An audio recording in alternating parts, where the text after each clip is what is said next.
पहले आपको और गुंजन जी को बहुत बधाई हो बलम केसरिया फिल्म के लिए। अभी मैं देख रहा था दोनों जन गाना शूट कर रहे थे गंगा जी के किनारे। कैसा कुछ गाने के बारे में बताना चाहेंगे? बहुत ही खूबसूरत सा गाना है, रोमांटिक सॉन्ग है, बहुत ही प्यारा। हम लोगों ने पहले ही इसको सोचा हुआ था कि ये बहुत खूबसूरत लोकेशन पे करेंगे, लेकिन बनारस हम लोग ने इतना नहीं सोच पाए थे।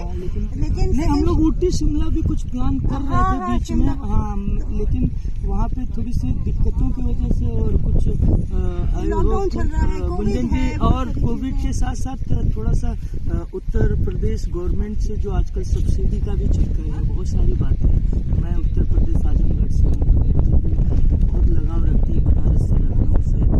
हमने लास्ट जब हमारा कोविड में फिल्म रुक गई तो हम लोग डिस्कशन किए जैसे खुलेगा हम आउटडोर इसके खूबसूरत गाने शूट करें, हाँ जाएंगे। बलम केसरिया के साथ साथ और कौन कौन सी फिल्में गुंजन जी के साथ आपने किया अभी तक?